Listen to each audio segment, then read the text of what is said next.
Oke,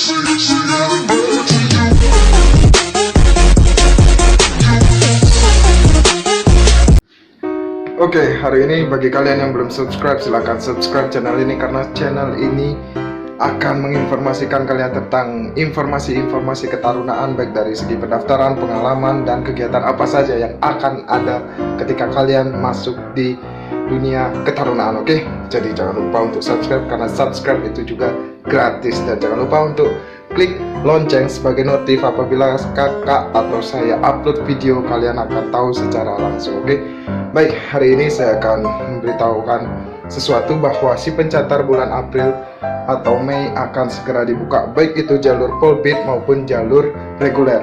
Nah, di sini yang ingin kakak sampaikan adalah banyak yang menanyakan bahwa belum paham antara jalur Polbit dan jalur reguler, dan di sini kakak akan menyampaikan mengenai jalur pola pembibitan. Oke, jadi pola pembibitan di tahun lalu itu ada dua, ada pola pembibitan daerah dan juga ada pola pembibitan pusat.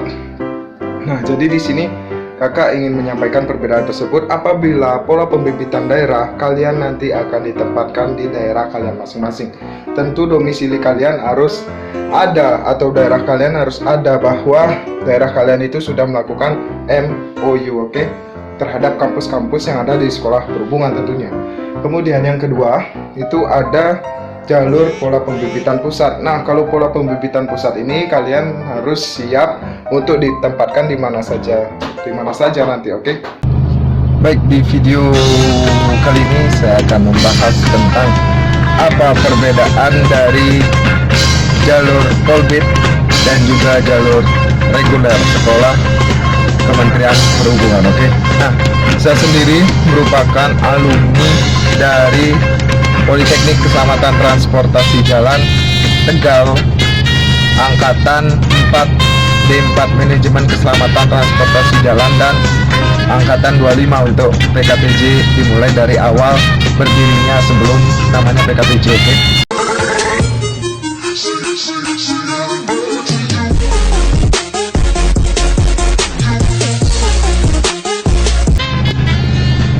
Saya merupakan lulusan reguler, jalur reguler tahun 2014. Jadi setelah lulus SMA, saya langsung mendaftar di PKTJ Tegal sesuai dengan vlog-vlog saya sebelumnya, oke? Nah, jadi bedanya antara jalur Polbit dan juga jalur reguler, tentu saya akan membandingkan dari segi lulusannya, oke? Jadi lulusannya untuk Polbit seperti adik-adik yang udah ketahui diangkat menjadi ASN setelah lulus, oke? Atau aparatur sipil negara, baik itu Polbit yang pusat maupun Polbit daerah.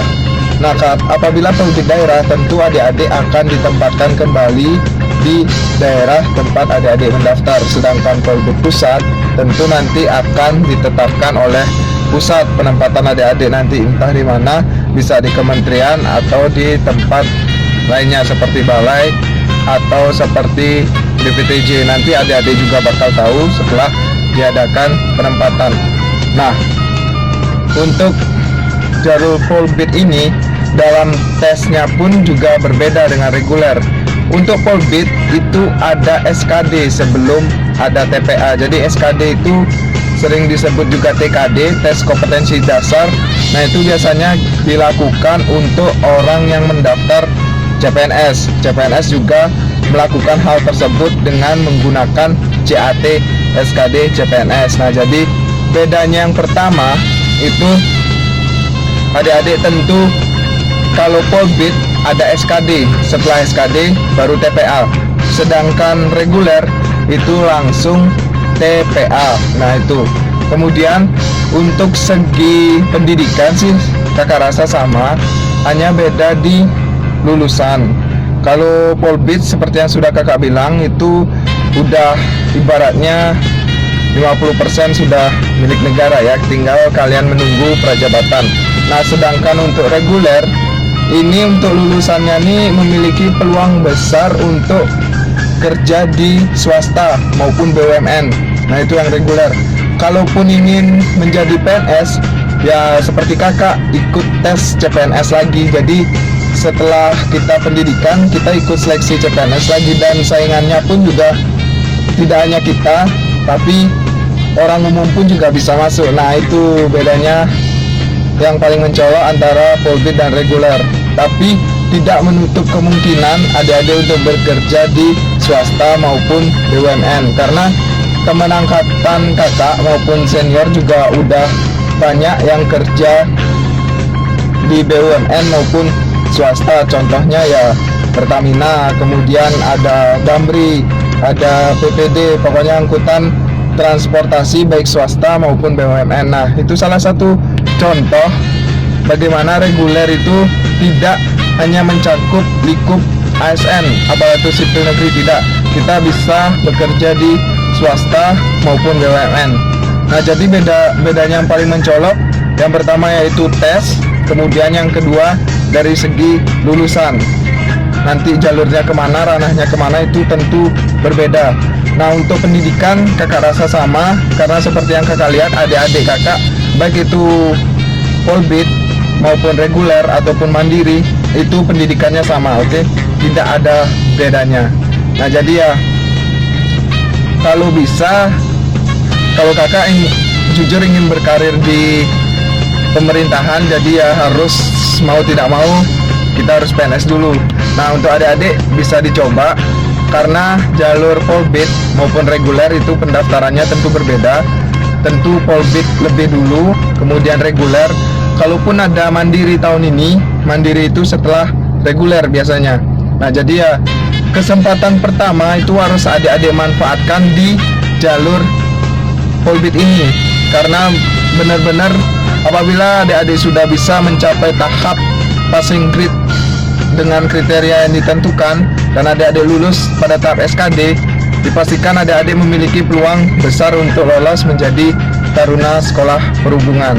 Nah, jadi itu yang dapat kakak sampaikan, bahwasannya bedanya itu, jadi adik-adik nggak perlu nanya ke admin WA lagi, karena admin WA juga udah ya tau lah 1000 chat per hari, coba bayangkan.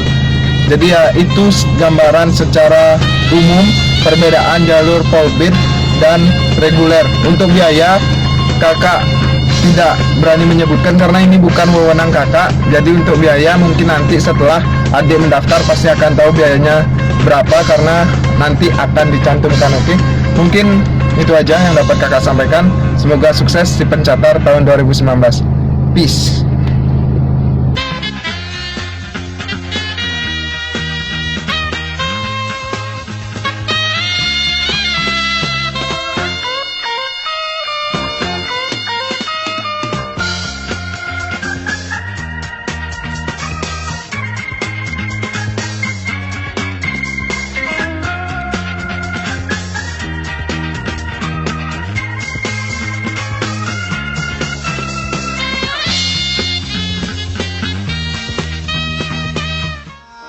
Gazing far into the night, I raise my hand to the fire, but it's no use, 'cause you can't stop it from shining through. It's true, baby, let the light shine through. If you believe